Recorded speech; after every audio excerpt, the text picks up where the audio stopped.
Everyone, good evening and welcome to the LFC Transfer Room. After another win for the Reds and another comeback win last night for the Reds into the second leg against Fulham next week, away with a 2-1 deficit at the moment. With a 2-1 aggregate scoreline for the Reds. It's not a deficit just yet. But another comeback win, another win where we say this every week, don't we, Nathan? Right? We got the result. We weren't amazing, especially the first half. I think we got outplayed in the first half by a very, very well-drilled Fulham side, if I must say. It was a very, very well-drilled Fulham side, but we brought them down in the end, and we got those flourish of 2 goals and won the game. But tonight we've got some big news. Big news on the page, on the face of it. But do we believe it or not? That's to be discussed between the boys. First of all, boys, how are you doing? How are you doing? All 3 of you together? Yeah, all good. Yeah, good. Thanks, mate. Yeah, good. It's better when we're winning it. It's much better when we win, and we talk about winning games and top of the league, semi-final of the Carabao Cup, next round of the FA Cup with Norwich. I think who is it? Norwich or Blackburn next? Norwich or Bristol City, isn't it? But Norwich or Bristol City, yeah, next round. Yeah, Bristol. And then top of the league, and obviously the Europa League is yet to come, which is February. I'm sure that's February now. The next round, so we'll miss the next round. So all good right now for Liverpool, and we are certainly on a quad run, as Gabriel Bonlaha said earlier on TalkSport. First news of the night: 100 says TLA flash. First news of the night, then, a certain Kylian Mbappe, PSG, Liverpool, and Real Madrid. The new love triangle this summer. I say this summer. It will be this summer when it does come around, because Mbappe will be leaving possibly PSG for free unless he does sign a new contract with them. Real Madrid and Liverpool are only the 2 front runners right now for the start, but Real Madrid are sort of backing off a little bit right now. I think they're sort of putting the excuses out there already. Will Liverpool get in there, Kings, and should they get in there?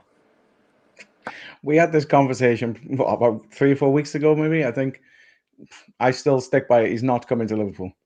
That doesn't mean I wouldn't have him at Liverpool. But the problem with having him, you change the side up front so much to accommodate him. And I don't know if he can work with the way Jurgen Klopp wants to work with the press and everything. But it's not going to happen. He will go to Madrid. In my head, there's no doubt about it. I think we don't want to be broken hearted again, do we? We got it with the Jude Bellingham thing. We thought, he's going to a Chris Brown concert with Trent. You thought that's it. That's the dotted line signed, but it was not. It didn't happen. He ended up going to Madrid. This one, I think we're all sort of like ruling it out. There's a possibility, but a very, very small possibility. But that possibility always gives. Some people see it differently, don't they? I mean, us 3, I presume we're all seeing the same thing where it's not going to happen. But a lot of people are thinking, hang on a second. I'll tell you something, right, Damon, that it's a bit like I know you love FSG, and we've been there, done that one with them. But they put this out there, and it makes it look like they're going to go for the top people. And then, no disrespect, but we'll end up in summer, we'll sign somebody like Andy Carroll, and it'll be like, how did we get from there to there? It doesn't. Oh yeah, but we've bought a striker still. They always seem to make us believe that we're going for the top, and then bring in somebody else that you go, I don't know this player as much, and where did he come from? Is he going to be any good? Now, a lot of the time, to be fair, especially under Klopp in the last few years, the players they're bringing in, they might not be household names, but they're doing a good job because we're top of the league, so you can't knock it too much. Yes, I think I've never ever had a problem with the signings we do make. Also, there's a couple of duds, and we'll get into that anyway. We've had panic signings and things like that when we should have been proactive instead of reactive. But it's the lack of signings for me with FSG, and that's always been my case. We've always been left short with Klopp, and he's always had to work above and beyond what he's got. And he shouldn't have to do that. He should be given everything that he needs to do. But tonight's news is that it's from the L'Equipe as well. It came out yesterday. Obviously, we had the game yesterday, so we couldn't talk about it yesterday. That Mbappe is not forgotten about what Liverpool did to him when he was at Monaco, when they flew him out. The discussions they had. So he's not forgotten about Liverpool. And also, there's rumours that his mum is a Liverpool fan. So the connections there already, Nathan. The foundation's built there. Am I just dreaming? Yeah, very much dreaming. I think anyone with more than 2 brain cells knows that Liverpool are never ever going to contribute that amount of money under the current ownership anyway. For a player like that, it's just, as much as we all get that whirlwind of when a little bit of news comes around and we get a sniff of a great player that's, a superstar, we all know it's not going to happen. Like, other than Thiago, when Thiago was like 30 when we signed him, 29, something like that. Like, in my time, I've watched Liverpool now for like 20 plus 25 years nearly. The only other superstar I can say that we've signed in my lifetime, like genuine superstar, in my opinion, is Morientes. And that was in 2004, 2005, something like that. I can't. We don't. It's not something we do. We've never. Well, in my lifetime, we've not done it anyway. We might have done it in the 90s a little bit, buying, Stan Collymore or someone like that. But Haaland. Yeah, we're not going to do it. Like, as much as we love the sentimental side of thinking, we're such a big club. Someone commented in the chat saying, there's a connection with SFG. Obviously, Nike. I've got some sort of connection and stuff like that, but it's just never going to happen. Like, as much as I'd love it to, you might not forget about what Liverpool did flying him out with Monaco, but for me, that's like, oh well, when he's a multi-billionaire or something because he's either stayed at PSG or gone to Real Madrid, he might invest a small percentage into SFG to make some more money or something. But Liverpool in the summer will go and sign someone that is slightly under the radar, or someone that's established but not like world class. That's what we do, and I'm not against that. Like, every now and again, I'd like us to break the barrier and go and get Bellingham or someone, but it's just not what we do. As much as we'd love it to happen, it's not going to happen. Yeah. Every transfer window, FSG pulled the rope, and Liverpool fans and will not learn not to fall for it. Jen says Suarez here, but Suarez wasn't the superstar signing at the time. It was obviously from Ajax, and we made him into the superstar that he became at Barcelona anyway. But same with Coutinho into Man. Yeah, we've signed loads of players that were good players, but we've like when Van Dijk signed, he was like, I'm trying to think of like a comparison. I can't Maguire even like at the time. Maguire at the time. Like, look at Christensen for is it Christensen who plays for Palace? Like, he's a good player, very good player. From Chelsea, that one. No, who is it who plays centre back for them then? Anderson, that's the one. Yeah, so like Liverpool signing Van Dijk was similar. I'd say Van Dijk was a little bit better at the time, but it'd be a similar trajectory of Liverpool going to sign him or going to sign like Mark Gueye or someone. Like, we all know the good players, but who anticipated that Van Dijk was going to become the player he has? Maybe a lot of people thought he was going to be very good, or he was going to come second in the Ballon d'Or, and he was going to, in my opinion, him and Alisson, as much as no disrespect to Salah or Mane or Fabinho or anyone, Alisson and Van Dijk for me have been the players that they took Liverpool to that next level, including with everyone else and the manager. But I mean, like, there's been debate over the last couple of days of whether like Alisson could actually be the best player in the league. That's how good he is, and Van Dijk was nowhere near the player he was, nowhere near the player he is now. When we first signed him, we don't really sign ready-made superstars.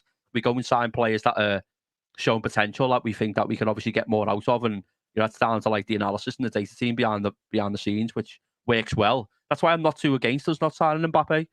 We could go and sign someone from, a mid-table team in Spain or Germany or something, and I've got all the feelings inside of me that Klopp will get the best out of them and turn him into a great player. But it would be nice if we were to go and do it every now and again. Mbappe is just on a ridiculous level, though. So, like, there's been rumours that he wants like 60, 70 million or something. Like, what you've got to remember is he's going to be a free transfer. So he's going to want something ridiculous to sign on. He's going to want probably 3 times the amount of money that Salah's getting per week. And it's not going to happen. It needs to talk with Klopp, doesn't it? Give him Klopp for a day. Maybe. Show him around Anfield. And Erdinger. Standing on that line the day after. The thing is with Mbappe, it will be expensive, but like you said there, we're not paying the transfer fee. And the transfer fee alone could pay for a certain amount of wages. It's, like a year's wage or couple of years' wage, the transfer fee alone. And again, we mentioned in the chat the other day, shirt sales again will be through the roof. That pays for some, quite a lot of what we're paying for him anyway. So is it going to be really that much? Obviously, his wages will be ridiculous. And again, it might break the wage bill, but also Salah's did that. And the wage bill's only there for for people to fight for their wage, and you got to prove to be that. When people like Mbappe is already proven in world football that he is that player, so what is he proving then at Liverpool? And so I don't think the players care that as long as they're getting a decent wage. I don't think they care that Salah's on that money and saying why I am that money. As long as they're on the money that they're on, that they think they should be on, they shouldn't care. Yeah, like I get it. Obviously, like if you're interested in money, Salah would have went to Saudi last summer. He would have forced the move.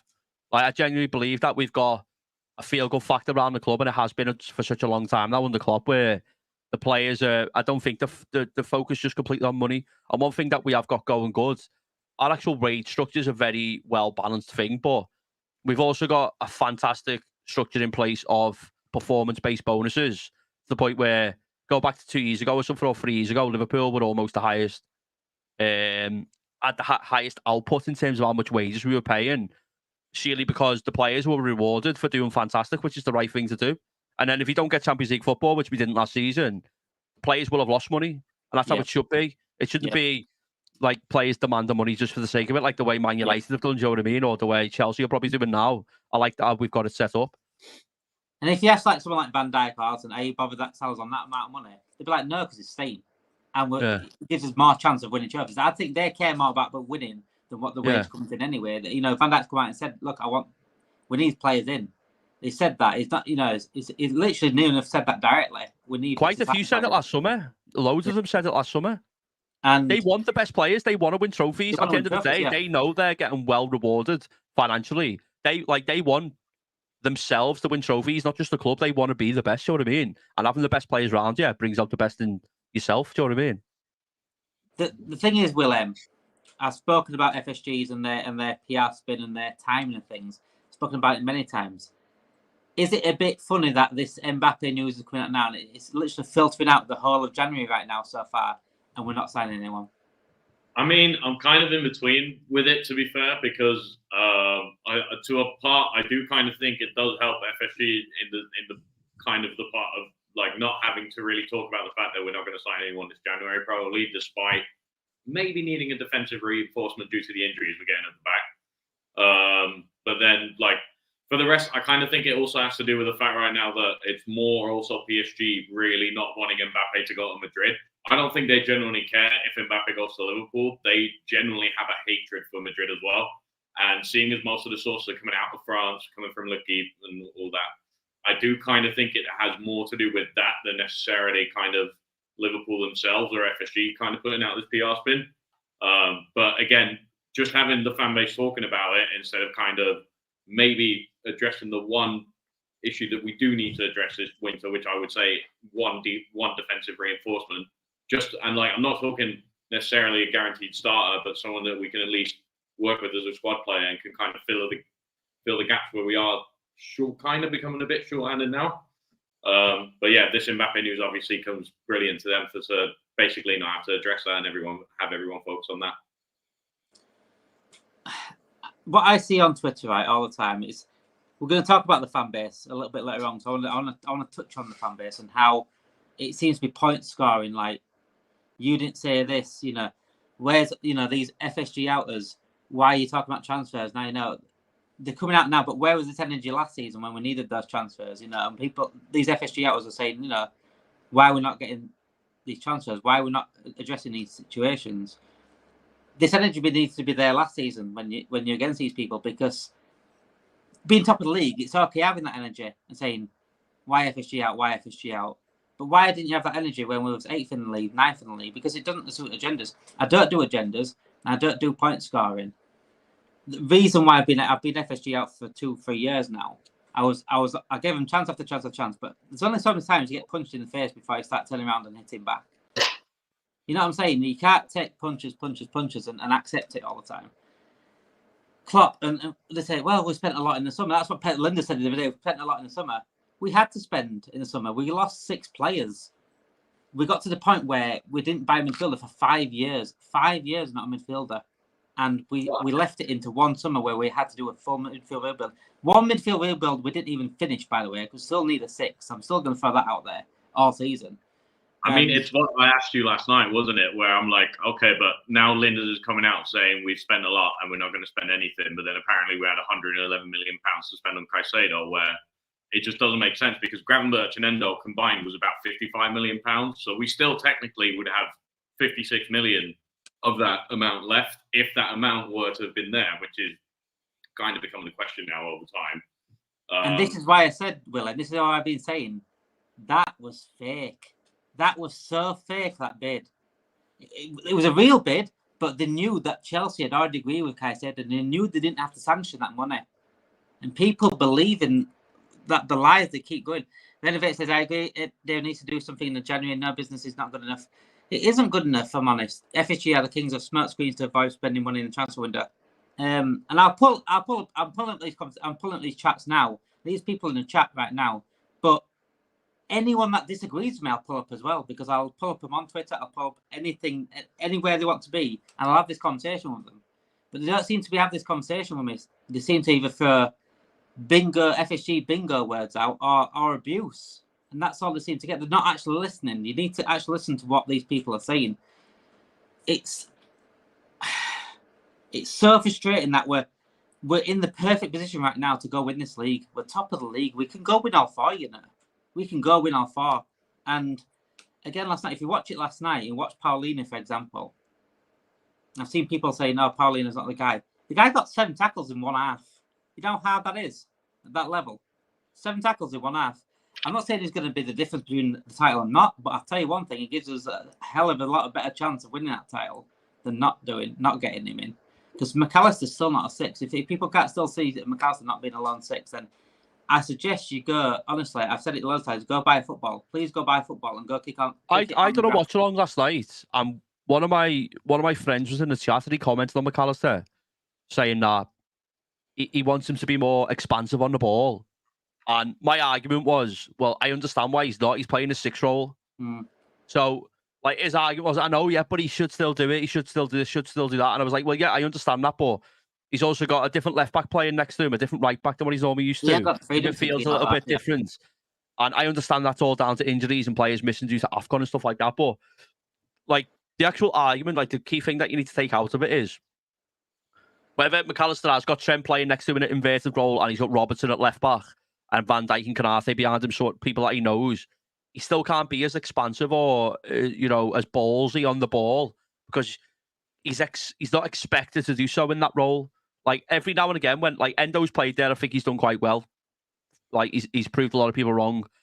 But I also think that every now and again, when he plays, like, a really good pass through the lines, which is very rare, we're all like, wow, how good's that? Because it's not expected from a 6, and it shouldn't be. We should have someone to come in, keep it simple, and just control the game and make sure that the defence is covered and he can stop the passing lanes and stuff like that. And then McAllister should be in that number 8 role, doing exactly what Curtis Jones has been doing fantastically most of the games this season, and getting on the ball and, doing what Thiago's done for us in the past, where playing passes that no one else will pass. But he's got the reassurance of having a number 6 behind him, or the inverted fullback. Do you know what I mean? So I think Endo's been fantastic, and I think we've started to see a slightly better Liverpool the last couple of games when he's played. So imagine if we had someone that is a better player, do you know what I mean? Or, like, ultimately, like you said, we didn't sign a midfielder for 5 years. We're going into a position now where Haaland, Van Dijk, 31, 32, Matip's about the same. And his career could potentially be over.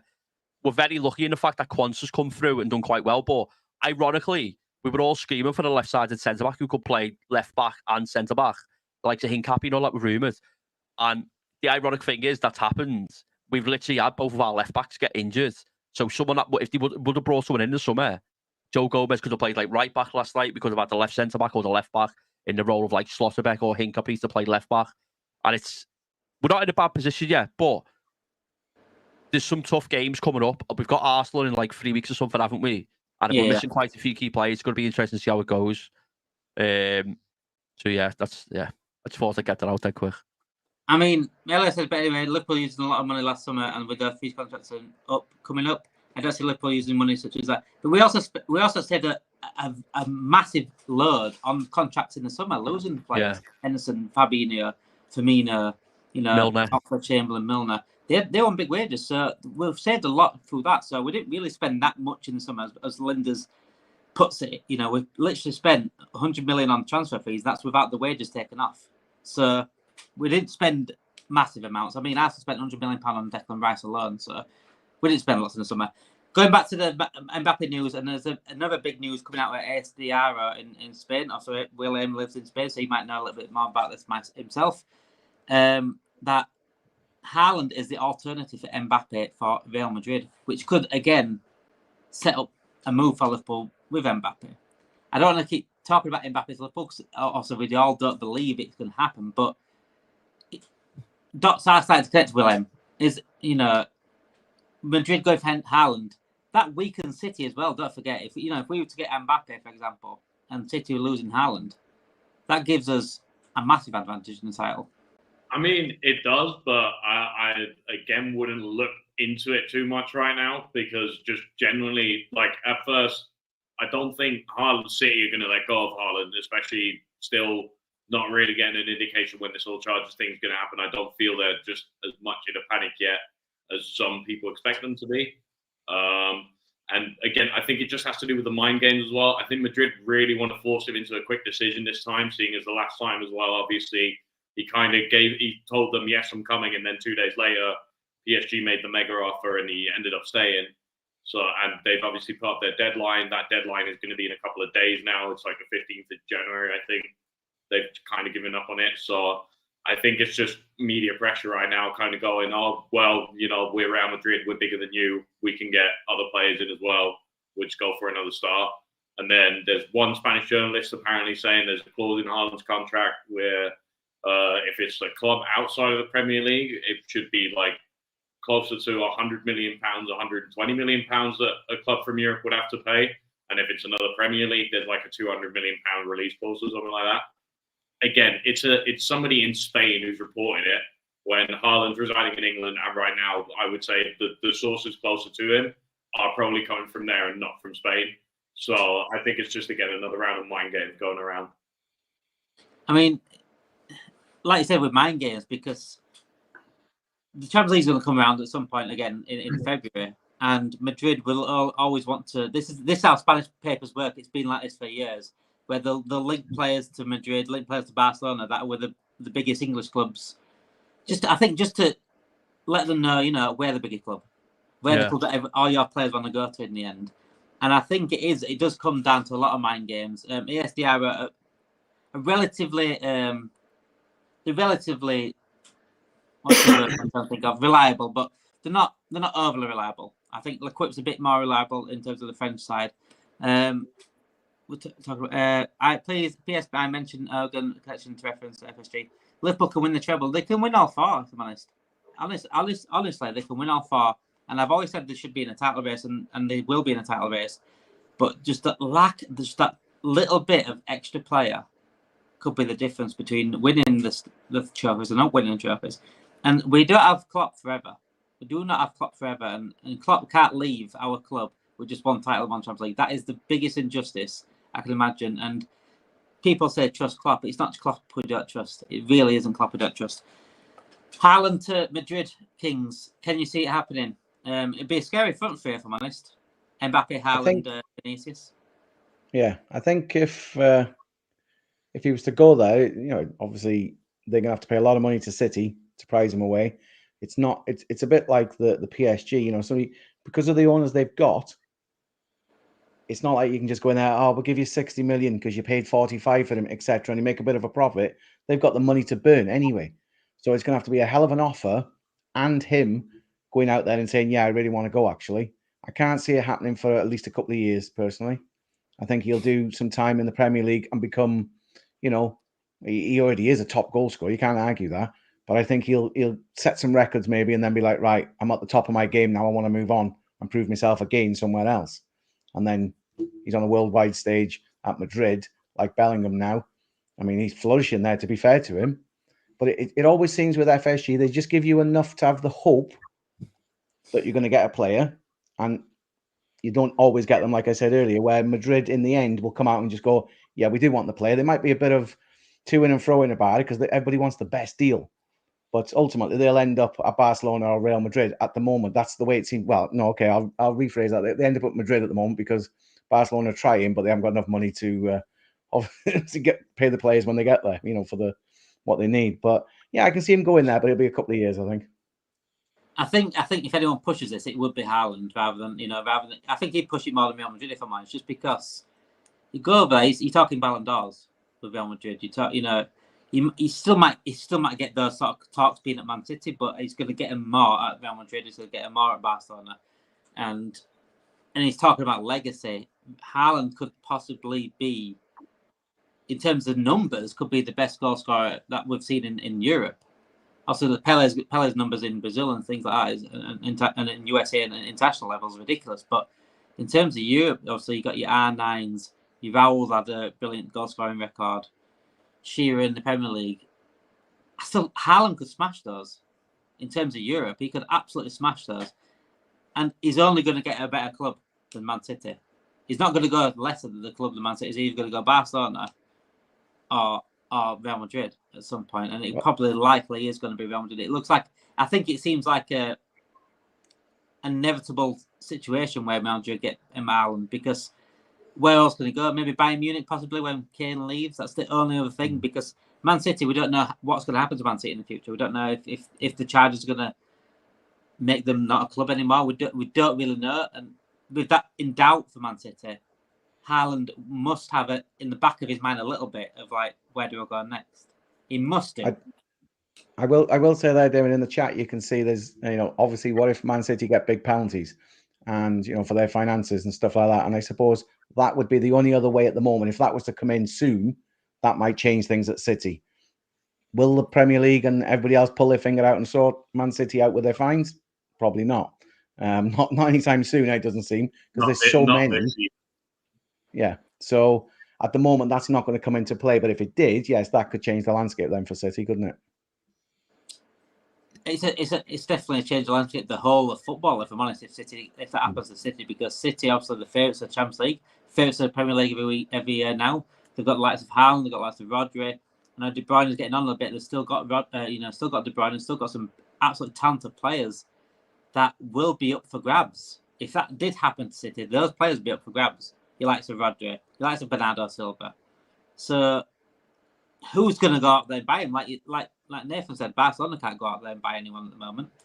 Bayern Munich, Madrid, Liverpool, Man United, that's probably the only teams that can possibly get these players if they go on a free at some point because of Man City's penalties. But that is all if and buts at the moment, because we don't know what's going on with Man City. Also, the Premier League are punishing Forest, they're punishing Everton. Are they setting it up for the big one against City? It's like promotion fights. It's like what is it? It's like a build up at a fight night. You got your earlier fights, and you got your big fights. You City against Premier League. So we can all hope that that Man City do get finally punished. But until then, I think it is all ifs and buts. Going on to another player then, Nathan, a player that we did talk about in the summer. Before we do, please make sure you like and subscribe. If you are new, subscribe to the channel. So close to 10,000 subscribers now. I said if I do get 10,000 subscribers, I will be making a plea poem to John Henry. I did do my last poem to John Henry last time, and Nathan was impressed. I think you was live stream that night when I did that poem to John Henry. But yeah, it was good. I think it's going to be more of a plea this time. I'm quite sick of it, if I'm honest. As on the dot, J-Moves, please hit the like, subscribe. We are close 60 subs away from 10k, and there was next love letter. It's not going to be love this time, so there's going to be no love in this one to Mr. John Henry. I'm sick of it. FSG is not ambitious. It only goes to finish top 4 and keep them only relevant. I honestly do think FSG don't care if we win or lose. They're only looking at the balance sheets and keeping that ball ticking. The reason why they backed us last season is because people, I say backers, didn't really backers. We lost 6 players, we got 4 in, and they had to, because we missed top 4, and they had to get that top 4 back. It does feel like like late Wenger days in the Kroenke era, but Kroenke changed the way they did it. Kroenke has now started backing Arteta, and look at them. They're starting to fly up the table. I know they're not winning the title yet because Arteta isn't Klopp, and Arteta didn't have Michael Edwards. So, I do think if Liverpool, if FSG started backing a little bit Klopp, I think we would have more titles and more trophies in our hands. I really do think that. And the player that we didn't go get in summer was Andre according to Fluminense journalist Victor Lesser, Nathan, that it's likely to stay now at Fluminense. There's not many offers coming in from the Premier League. Fulham and Liverpool are the main two that went in last time. But he decided to stay, did a couple of Libertars, they won it, and it seems like he's missed a trick by not leaving earlier on. Yeah, I watched a little bit of the competition as well, Libertadores or whatever it's called. And I think he is a decent player, but he's still quite young and he's still quite raw. But ultimately, supposedly Fulham have got finance problems. We went and signed Gravenberch, when we supposedly ruled ourselves out for going for him because he's not available. So I don't think it's a terrible thing if he stays there another year. It also wouldn't surprise me if he leaves in the summer and goes to somewhere like Benfica or Porto or somewhere. I don't know if he's ready to play in the Premier League yet. He is a good player. And I think there was obviously rumours that he was going to kind of be like a replacement like for like because he's a similar type of player to Thiago. And Thiago is very likely to leave in the summer. So it would have been nice to maybe get him in and then obviously try and get Thiago to help him out a little bit. But it's going to be an interesting one because I've seen a few people comment and saying about the value in the summer was like a certain price, and then if you wanted them in January, it was half the price. And I was supposedly it's gone up and then down again. Like I don't. They might just not want to sell him, and they're trying to put people off by changing the price. It would be hard to deal with. He wanted to stay in the summer to help them win the competition, and I don't know. I'd still take him on Liverpool. I think he's a good player. He's still young. He's got. There was contact, though, wasn't there? There was contact. Yeah, that's what I mean. Obviously, that's what I'm saying. I don't know whether because they've played just basically said no, we don't want him to go, and he said that I want to stay and help the team. I just don't know, but I think he's still got a lot of time ahead of him to still learn. Playing in the Brazilian leagues is obviously a lot different than playing in the English leagues. So I reckon he might stay in the summer. Might be something different. I don't think he'll leave in January. I don't think Liverpool. I genuinely don't think Liverpool will sign another midfielder until I don't even think in the summer. We are how good we've been this season. We've shot ourselves in the foot because we know what SFG do. When we do well, they see it as an opportunity to capitalise and not spend more money, which is why we've got Van Dijk, who's 31, 32. Robertson's 29 or something now. It's crazy to think about it. He's not getting old, but even Trent's 25 now. And again, like I said, I know it's. I'm not saying that's a bad thing, but the players are getting older. They're all getting older together, and the lack of investment over a long period of time over, I think, centre backs and centre mids is the main thing. Yeah, I can't see a side a number 6 is obviously what most of us would want us to go for, and a centre back. I don't think that we will do that in the summer. I think maybe a centre back, but I don't see us getting a number 6. So I don't think we'll go back in for him anyway. I think he'll end up going to maybe play in Portugal or somewhere, which we see what Enzo done. Who? Brighton. Yeah, also yeah. They've just signed that young lad, haven't they? That what's his name? I know you. Yeah, Barco. I don't know if you've seen him. I seen a compilation clip of him about 6-8 months ago, and he looks a really, really, really good player. They do sign some stars to Brighton. Yeah. They say I'll bring up people that don't agree with me, and here we are. I'm sorry, but you're wrong, Damon. We didn't spend because Klopp prefers smaller squads and hesitated at certain transfer targets. FSG can do more, but it seems down to Klopp holding on too long. I will ask you a question on that, though, Misfit. What can Klopp say otherwise? If Klopp is not the guy to come out in first club and say, "Look, FSG is not backing me." I prefer smaller squads. That's all. I think that's all he can say. He said it the last season with the midfielders. Said it was all good enough.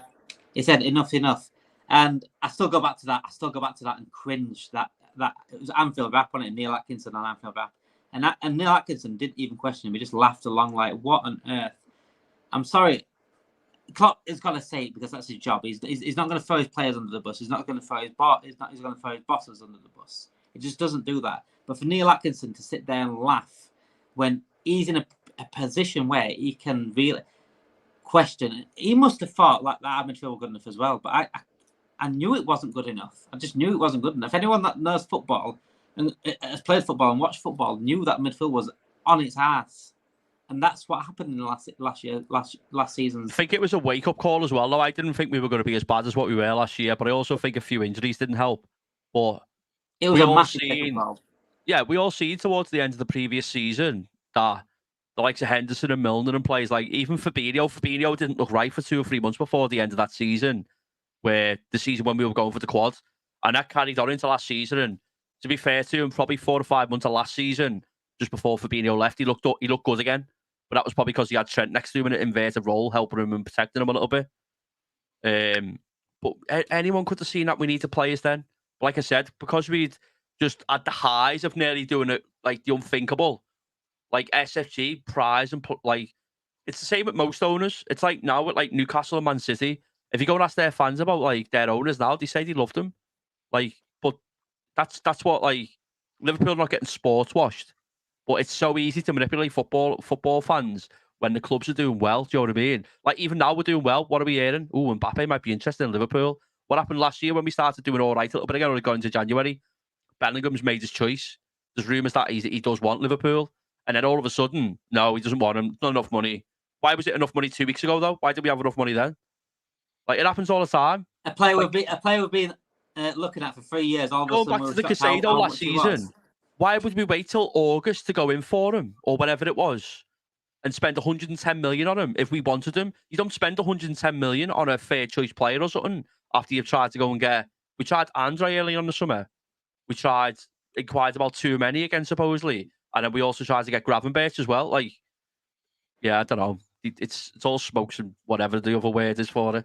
Like, the Bellingham deal, right? I think it exposed FSG to the max, absolute max. Because they use this guy as an excuse for 3 years, 2-3 years, not signing anyone else. They said we're waiting for Bellingham. This is the right player. The whole right player situation. He was the right player. We waited for him. When it got time to come around and sign him, what do you mean is that much? Like that in itself, following a player for 3 years and saying be surprised about how much it is. What do you mean like £100 million? Willem and Kings look bored. Well, they must have the Man United game on in the background. They've got the Man United game on in the background. They must be watching. And I'm just listening to you talking about FSG because I know how much you love them. But it's true what you just said. They wait so long for a player, and they get your hopes up. Like we were saying, they make you think, right, this is going to happen. This is the man. We're going to have him, and he's going to be top notch. And then they pull the rug a little bit. And I know Nathan said it's smoke and mirrors, and it's just enough. Sorry, Willem, I'll come back now. It's just enough to get your hopes right up here, and then we end up here. And that's John the problem. John gives us the tip, doesn't he? He just puts the tip in and then takes it out and goes, "No, you're not getting nothing." And then still expects you to pay child support. Exactly. Even though nothing happened. No, but as well, it's almost like they don't realise that the longer you wait for a player and they're more of and at the time when you really look at them, they're more of an opportunity before becoming a world-class player and a star. Right. Like over the years' time, obviously they rise in value. So if you're going to wait and you're going to wait all this time, then you've got to be prepared as well to then, like this summer, cough up the £103 million for you or whatever it was. Like, I don't remember how much it exactly was because between euros and pounds it got a bit dodgy there. But like, as in, you know, you got to at least at that point then, if you're going to follow a player for all those years and go after it, then at least you've got to, you know, stick to your guns and cough up the money then and make him feel like he's one of the project. Because I think as well, we went in lowball Dortmund. Dortmund immediately said, no, you're not getting him for that. And that's what, we're pulling out. And that's just made, I think that's just made the whole decision for Jude as well easier to go, yeah, well, I'm going Madrid then. Nice Scouse accents, yeah. Thanks, mate. I've been working on it. I don't get them comments. I don't know if he's being sarcastic or not. Yeah, well, like, I know I'm the only one with the accent here, but Liverpool are a club that are global. If you're a Scouser these days, Nathan, that's what's. Yeah, I think that's what I'm discussing later on, by the way. Yeah, I think it's because we're not all from Liverpool with a big, thick Scouse accent, isn't it? That's what it is. Lisa Morgan says, "What are you complaining about? We've got it spot on. We are not Chelsea. We've just built a new midfield in one summer." Lisa, with all due respect, you just contradicted yourself in one sentence there. What are you complaining about? We've got it spot on, but then you just said we had to rebuild a whole midfield in one summer, so we didn't get it spot on. No club gets it spot on if you have to rebuild a whole midfield in one summer. No club gets spot. That is not spot on. That's reaction instead of pro action. That's what that is. What clubs do, what the best people do, what Fergie did in Man United days, what Pep does at Man City now, to keep that sustained winnability, winning trophies after trophies, winning titles after titles, is to improve every single year. It's to see players getting on, making a move before that happens, and then slotting this player straight in. Fernandinho didn't just leave and they brought Rodri in. They got Rodri in before Fernandinho left. Stayed for about 2 years, didn't he? He was there for a year or two, yes, before Fernandinho left. So this whole, we've got it at the spot on. It's a well-run club. No well-run club allows their midfield to all leave in one summer, deteriorate, throw a season away, by the way, last year, completely throw the season away. That was disgusting that season. Don't forget it happened, because it happened. And then go get a completely new midfield in one summer. No, another thing you can put on it as well. We sold Fabinho and Henderson last summer, just gone. And we literally snatched their hands off at like 50 million between the two of them. So SFG and the club knew, wow, how are we getting offered this amount of money for these? They knew how bad we were in a position we were in, for them to take that money that quick, to put us in even more of a vulnerable position in a sense. So, like, surely they knew, not just the summer, surely they knew in January that we needed to go and buy a couple of midfielders the previous January. So, to say that we were like, you know, what's the problem? We're well run and stuff like that. We have been. But over the last 2 or 3 years or so, like, we've needed investment in the midfield more than anything. And like, I'm not trying to sit here and bash FSG. They've done a lot of good as well. Like, they have, like, I think the stadium, the training facilities, buying back Melwood and stuff like that. Like, but they've done a lot of bad as well. Like, it's the way businesses work, and unfortunately for us, we love the club. We don't care about the business side of it. Do you know what I mean? Sorry, it's almost more like we kind of want to help them fine tune, like more for like not leave us that player short, or just kind of just do that one little extra step. We're not asking them to go be Man City, even Arsenal got themselves in FFP trouble now. Like, as in, not even to that level. We're not asking like, oh, go and spunk 100 million on this guy or that. If whether they're 500k from a championship team that you buy them from, for all I care, or just someone else, at least a good profile, something else that has been looked at and has been studied, that can just give us that little bit of extra comfort, instead of having to worry now about maybe possibly 1 or 2 key players being injured and us maybe dropping off and just not getting that league. That's what we're more talking about. It's not about like, oh, I want FG out, they're constantly shit and everything. No, we know we're in a good position right now. Like, we're in first, we're still in all competitions. We look like we are in a really good position to go and do something special. But, you know, these owners could also do a little extra to make sure that we stay in that position. And that's more what we mean with it. The funny thing is, Willie, Damon, you got it spot on when you said that they have to keep improving. Now, 60s, 70s, 80s, when Liverpool were winning everything, they didn't stand still under Shankly and Paisley, and even, you know, when Dalglish took over. That's years ago. Fair enough, I was watching them then. I'm old, but they never stood still. They always improved. United did it in the 90s onwards. City are doing it now. It doesn't matter if you win the quadruple. If you can improve with somebody that's better or is going to make your team better, you should go out and do it, because that way you're staying on top all the time. Just settling for mediocre at the moment isn't. Yes, we are top of the league, and believe me, I'm so grateful that these lads are pulling it out of the bag, even with all the injuries. They're top of the league and still could potentially have 4 competitions, in the finals and everything. But they need to improve more. FSG. City done it in the summer. Laporte had a few injuries over the last year or so, and he was fantastic. He was he was getting compared to Van Dijk. He started getting a few niggles, few injuries. Straight away, sell him. Let's go and get Gvardiol. Like, they just won the treble as well. Like, I'm not saying that we should go and do that all the time. Like I said, I agree 100% with Willem. Like, I'm not expecting him to go and spend 200 million every season. Just that little, when we need it, go and do it. They're not far away from being good owners. Like, they're not. It's just, unfortunately, they've seen the model of Man United now, where Man United have not really had much Champions League football over the last 10 years or something. And they can still demand 3, 4, 5 billion for their club, more than what they probably could 10 years ago. They know that Liverpool are a club as big as Man United And just even if Liverpool was to not get Champions League football, they know that they're still going to make a lot of money in the future when they sell. So they don't want to go and invest loads of money. It's like people going about like I've just mentioned before about like the stadium expansion and stuff like that. Fantastic, that's great, 100%. But I don't know exactly how much we pay back every year, but let's say we pay £50 million loans back a year, but the interest is 1%, so we're paying next to no interest, which is good. But if SFG just paid that money themselves instead of loaning the money to Liverpool Football Club, Liverpool would have an extra £50 million a year to either spend on the squads or to spend on other things. Because ultimately they can do that. Do you know what I mean? And that's one of my little niggles I don't like. I don't like the fact that SFG loan Liverpool money to improve the infrastructure. I'd understand if it was for transfers, but when it's like stuff that they could. And it's coming out of our transfer budget. Then it's coming out of our transfer budget. They can pay for it. They like it doesn't affect FFP. They can do it themselves. You know what I mean? Like they could have literally funded it themselves. They never. That's the little thing I don't like. The funny thing is, right? If FSG or Liverpool as a club listened to us FSG outers last summer, we might have been in a good situation last year, but they didn't. But like I said earlier on in the stream, that people are picking and choosing when to go at these people that are saying this. I've seen it all on Twitter now.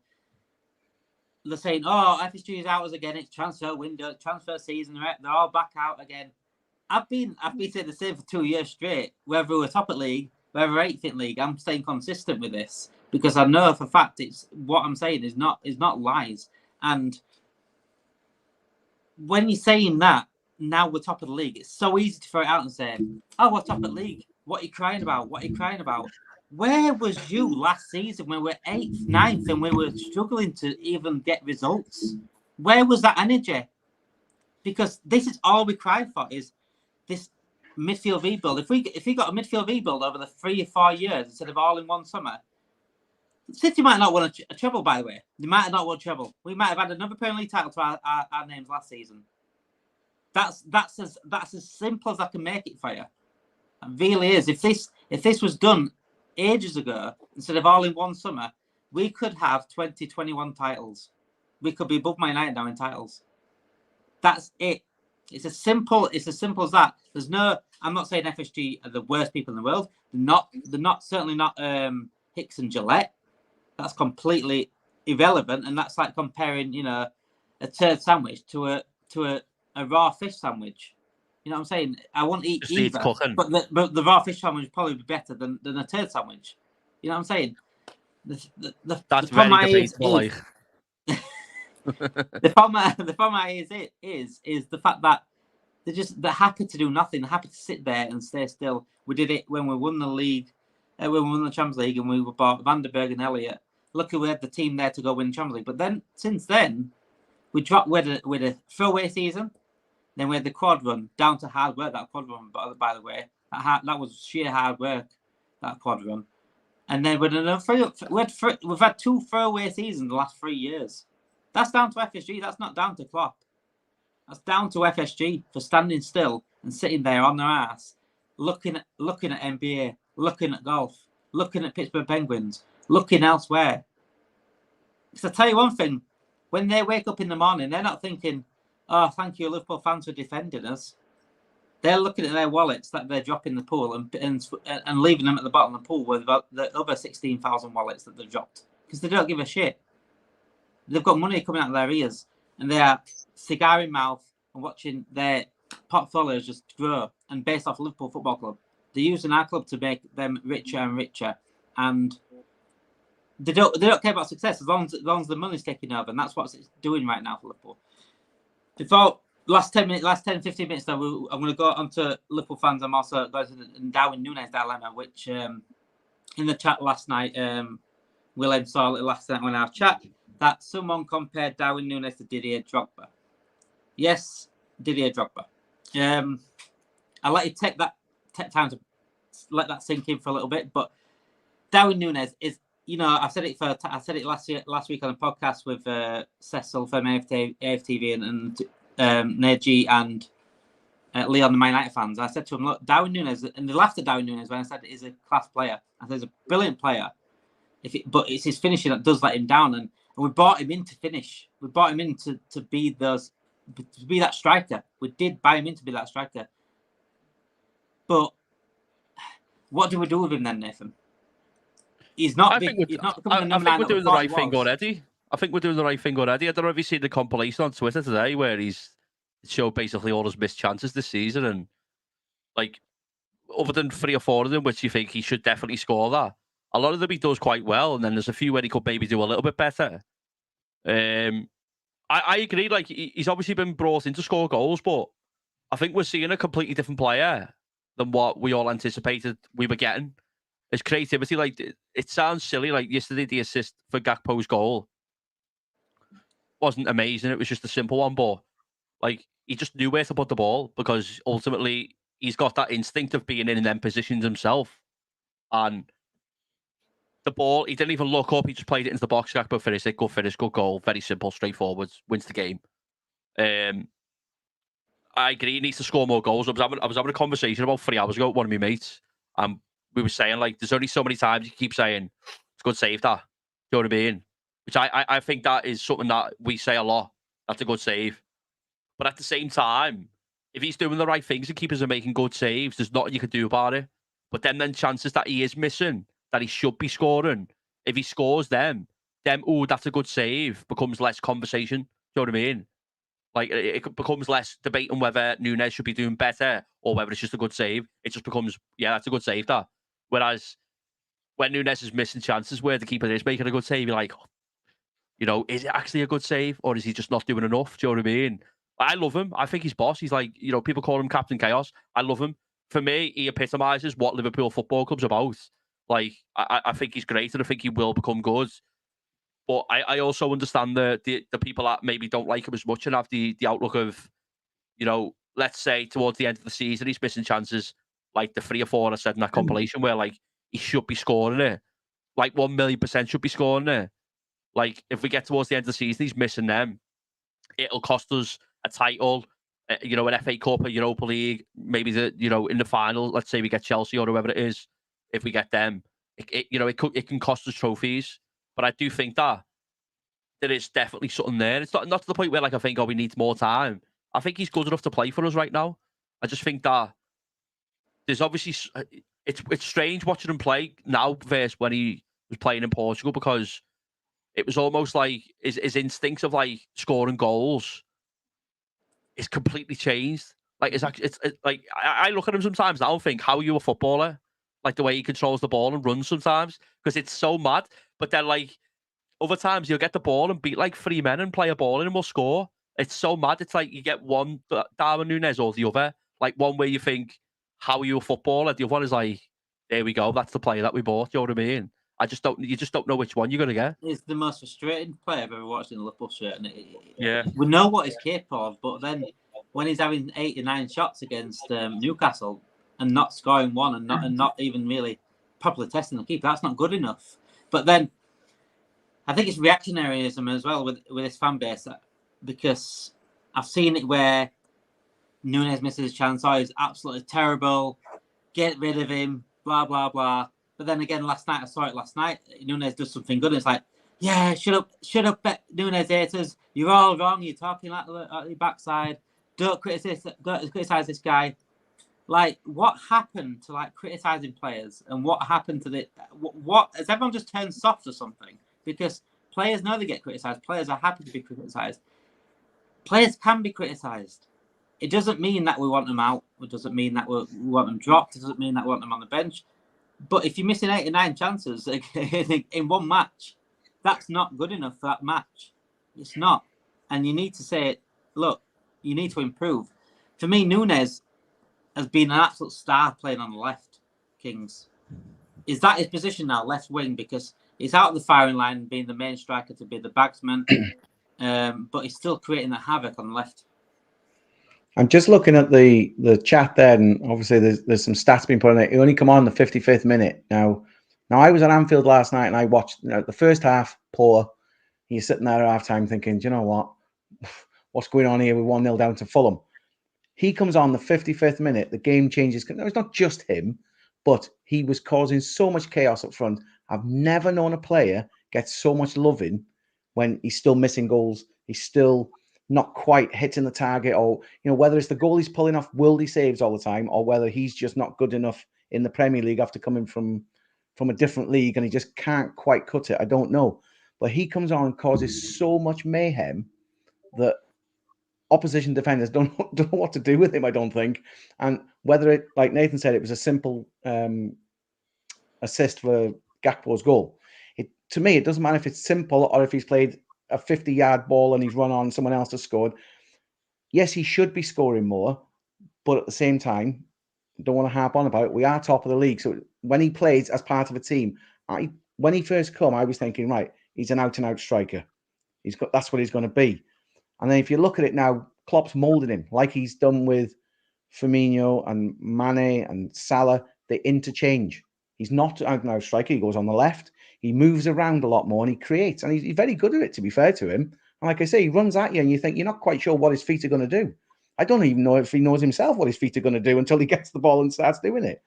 He's very good. He just needs to sharpen up a little bit in front of goal. And I think we've got a complete package, to be fair, because straight away when we got a new striker, everyone was going, well, is he as good as Haaland at City? Completely different player. So you can't compare the two top teams buying a new striker and they're going to be goal for goal kind of thing. It's never going to be the same.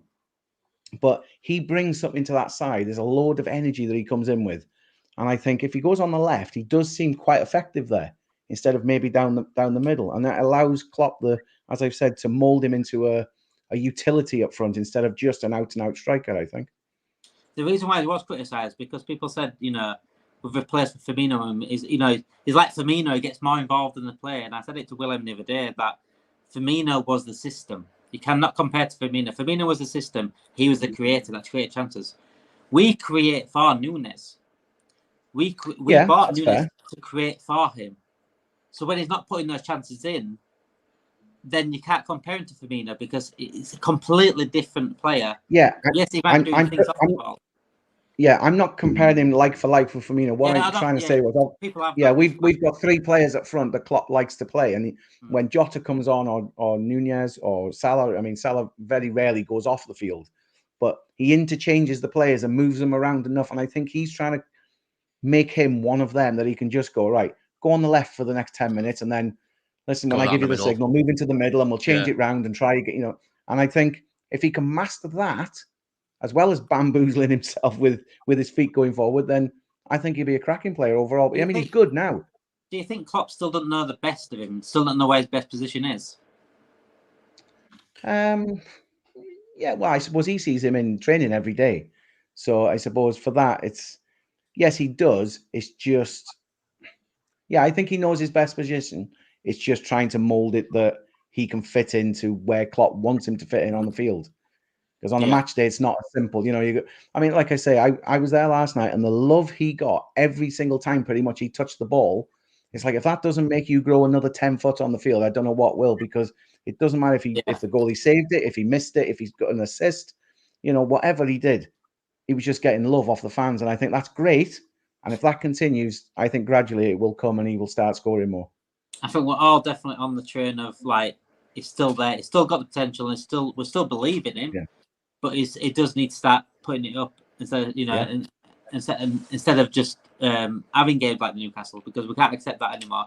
And when those games against Newcastle happen and we don't end up winning the game, then we're going to go back to those 8 shots from Nunez, 9 shots from Nunez where we didn't score them. And it's a shame that that's the way it is, and that we're going for a title. We can't afford to lose those sort of games.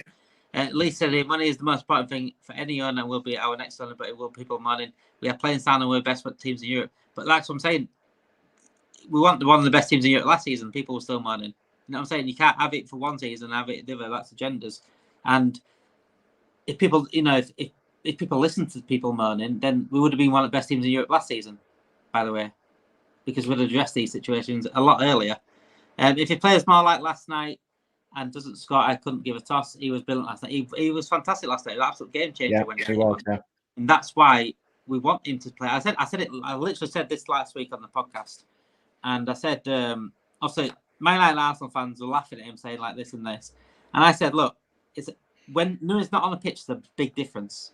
We notice he's not there, and so that for me, that he has to start. but we can't put him up front because he's missing these chances, which is going to start costing us games. It did against Luton. He missed an absolute sitter against Luton. It cost us the 3 points. You know, we can't have those games when we're fighting for the You title. could argue that Salah should have scored that chance as well just before it. Yeah. But Salah deserves criticism as well for the chance he misses. But again, he makes up for it in the other goals that he scores, and but still, that's what I'm saying about the criticism thing. Why can't we criticize players? For me, it's just ridiculous that we can't. There has to be a level. There has to be a level ground of criticism, though. Yeah. I feel like it's like someone either really, really likes a player or they really don't like them. Do you know what I mean? Like, we have one guy in another group chat that I'm in with Liverpool fans where it's like literally last night when Darwin came on, like the first ball he received, he had like a bad touch on it, and the touch went a bit further off, and he immediately went, he's awful, get him off already. And I was like, mate, it's been 20 seconds in, like. No one coming in 20. Even if you're Messi, you're coming in with 20 seconds. Like that first touch on the first ball you're receiving probably isn't going to be great. And it's like crazy. You can't. It's either you got to be awfully in love with him, and like you will never ever criticize him and won't accept any criticism, or you are fully against him, and that isn't the way either. So I think it's fans these days, man. I think it's fans these days and social media as well, because I see compilations of players like doing something bad. But if you go back in like 90s and 100s, 90s and 2000s, you see Thierry Henry missing an open goal, Thierry Henry missing easy chances. It doesn't mean that it's bad. It's just one clip of things. And I'm going to go back to, and let's talk about Liverpool fans as a whole. I mean, there's a guy that I see on Twitter that I think he works for a big Liverpool account, not mentioning names, but they blocked me ages ago for some reason. I don't know why they blocked me, because I've not even had any interaction with them at all. But anyway, this big name. I mean, the accounts blocked me for some reason. Anyway, this big name account person, I saw him put today on Twitter saying, like, Paulinia, I think he put a clip of McAllister tackling Paulinia and said, like, and people want to buy him, and people say he's going to win us the title and things. Like, one clip out of a whole 90 minutes where Paulinia was absolutely fantastic, by the way, last night. It doesn't say the whole. I think that's agendas. I don't think we should be having that. It's the same with our fans and regarding Nunez. Some people have agendas against Nunez and say no matter the slightest thing he'll do wrong, like you just said there, William, a bad touch, get him off. What is he doing on pitch? But then we also get it the other way where he gets an assist last night, and we get people in the chat saying, "Wow, where's all this criticism coming from? He's the best player on earth." You know what I'm saying? It's like, where's the balance in these things? Where's like human normality? Like, do you have? For me, absolutely strange. Like, you can't criticize players, but then you can't. You know, agendas that they're always crap, no matter what. They can't turn a corner. They can't do anything. And it's happening with Gravenberch now. Gravenberch has had a couple of bad games, and people say that he's not good enough, blah blah blah. But he's been brilliant in some games as well. You can't say one or nothing. You know, again with Endo. Endo's the best. Why we don't even need a 6. Endo's the best 6 that's ever even touched a Liverpool shirt. No, he's been playing fantastic. He stepped up a bit, but in games before that, he's been out of his depth. Probably sad because he knows we need a Japanese player to win the league. I don't know if you've seen the stat, but he done it with Kagawa, didn't he, at Dortmund, and then Minamino with us. So that's why he's went and signed Endo. And that's not me saying, but that's not me saying I don't want Endo. Endo's a brilliant signing, a brilliant squad player, but we still need that 6 to be the 6, the number 6, the proper 6 there. That will be that level all the time. You know what I'm saying? That Rodri, that Declan Rice, a different level to Endo, and he's been fantastic in the last. And he deserves every bit of praise that he's getting right now. Endo, he's been fantastic. Player of the month easily, but it doesn't mean that we don't need another. That it doesn't mean that it's all roses and we don't need another one player. That Endo's the best in the world. What are you even on about? He's 30 as well. You've got to take that as consideration. How do you watch football? How do you watch football? Because I don't. Do you watch the whole match, or do you watch highlights of Endo's things in a one match at a time? I don't know how you watch it. You watch it John Henry style. Just don't watch it. I don't think. You know. So I'm going to talk about, before we do go, I do want to address something. I saw something on Twitter earlier on, and it really annoyed me, and it upset me actually, because I saw someone going on there and saying, look, the only proper fans that go to Anfield this is what I saw, and I saw people saying if you don't go to Anfield, you shouldn't have a say in Liverpool. And people, there's thousands of reasons why some people can't go to Anfield. If you're saying that the only people that have a right to say on someone that doesn't go to Anfield, then you're forgetting that people have families to look after. People can't even afford to get on the bus these days. So you expect them to go to Anfield. People are around the world. Liverpool are a big club, and they're a big club because of their worldwide fan base. They wouldn't be the club that they are today without the worldwide fan base. So to put everyone else in a box saying like you can't be a Liverpool fan, I've had it myself. I've had opinions, and they said, look, do you even go to Anfield? It's like, what is even that? And I just think it. I think it, for me, it creates narrative just to make your opinion seem less important and make their opinion right. I've been watching football since I was 4 years old. It's 31 years. I'm revealing my age there, by the way. I might not look. I only look 16. I know, but whatever. But anyway, I've been watching Liverpool my whole life. I was a Liverpool fan since my dad taught me Liverpool. I was born in Yorkshire, and I could have supported my local team. But I knew Liverpool from 4 or 5 years old before I knew my local team. So this whole, it's like a privilege and entitlement of these players. It's an absolute privilege to go watch Liverpool. Kings will say that to last night, but Kings won't be able to go every game. But it's an absolute privilege to go watch Liverpool. And for those people that do go watch every game, you are so lucky.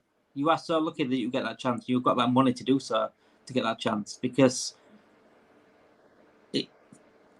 you don't realise the struggles that other people go through, and they all watch football as a place to forget, as a place to. It's a love. It's like a religion. I see football like a religion. The way I love Liverpool, I've stuck by them throughout the Hodgson years, as people say, throughout the dark days.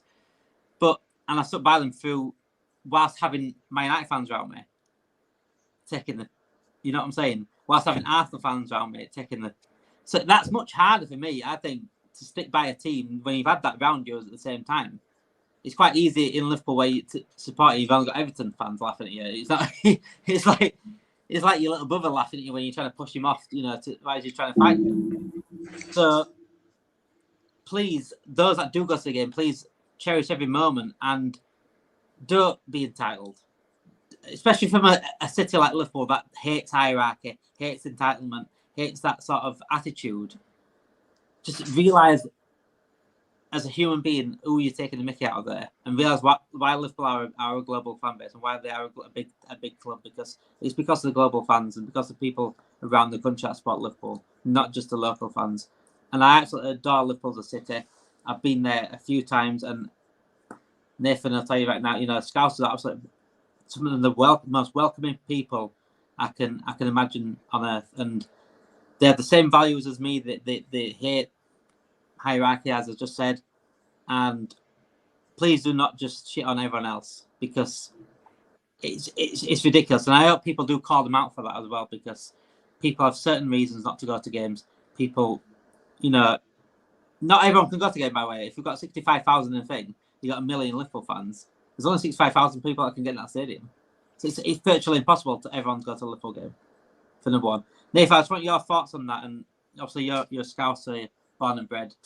I just want your thoughts on that, on the global fan base and how this should be treated. I just think it's a weird way for people to look at it. Like, why are you bothered if someone else is from London or the other side of the world or Liverpool? It doesn't make any difference.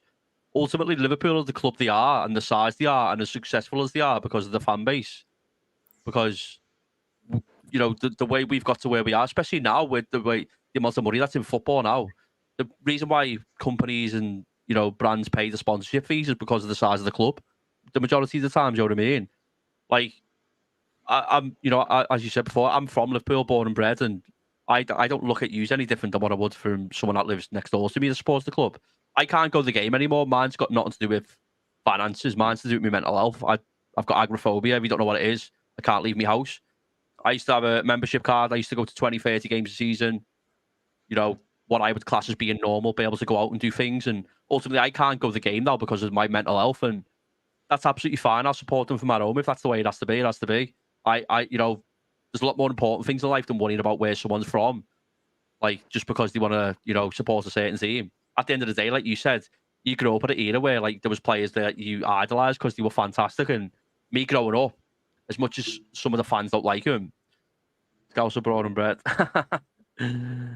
So ignore him in the comments. I know who he is. I'll read that as well. I'll read that as well. Don't worry. Like, I grew up and I love Michael Owen. Do you know what I mean? I still love him now. A lot of Liverpool fans don't like him. It was my first shirt. It was the first shirt I got. That's what I mean. It was like, it reminds me of being a kid and like getting into football and stuff like that. It baffles me where people think that they can't support a team or people shouldn't support a team just because they're from a different city or country. Like, it's just so small-minded. It's just crazy. Like, if you want to support Liverpool, Man United, Chelsea, anyone, and, you know, you get this shout of being like a glory supporter or whatever, so what? Enjoy it. If that's what you enjoy, do it. Don't care about what other people think. Yeah. I'll be honest with you, Neth, right? I've supported Liverpool for over 40 years, right? They're tattooed on my leg. I'm not born and bred in Liverpool. But why am I, you know, I'm no different, no disrespect. So I'm no different to yourself. It's like people who live in Asia, you know, why do Nike and everybody do these sponsorship deals and get big? They send all of the kits out. Millions of people buy these kits all around the world. That brings in finances for the club. So without that big fan base, they wouldn't have half as much money and they wouldn't get the big sponsorship deals because people wouldn't buy the shirts. I mean, yes, I'm lucky I can go to a few games. I don't get to go to many, but at the same time, I take my chance when it comes and I enjoy it. I savor it, but I don't knock anybody else for not going. If I sit in the house on the weekend and watch it on the TV, then okay, that's great. I still watch my team, but if I get to go to the game, well, I'm lucky that game. But you know, I don't think anybody should look down on anybody else for being able to get to the game or not. It's like, as you've said, there's a million different reasons, from finances to destination to where you live, and you know, and mental health and everything else, to why you maybe can't go to the game. And everybody should respect everybody else's reason. I think we'll end it there, boys. We'll also end it on what Gareth said. Once a red, always a red, and that's where the next generation for me, I'll be passing it on to my kids, that they will be red. I won't force it on them, but they'll just automatically do it anyway because they'll see. Oh yeah, no, I will. They're red or they don't like football. But I'll tell you one thing: that if I see, I don't want my kids to come in and wear a PSG shirt, for example. I don't understand that. You know, the PSG shirt or the Barcelona shirts, it's out there, but Liverpool shirts in my house only at the moment. Thank you everyone for joining tonight. It's been quite a decent stream in terms of numbers. I think I've seen some new people in the chat. It's been nice to see some new people in the chat. I like people disagreeing. I like people agreeing, but we don't all agree on everything. And one thing we do agree on is that, you know, do not forget that if you support Liverpool Football Club, you support Liverpool Football Club for a reason, and don't let anyone put you down, no matter how you support them, where you're from. We're all one team, we're all one club, and that's the way it should be. Thank you everyone for listening, and make sure you have a great weekend, everyone. And hopefully another win on the books for Liverpool. Thank you everyone, and good night. Yeah. Cheers, lads. Cheers.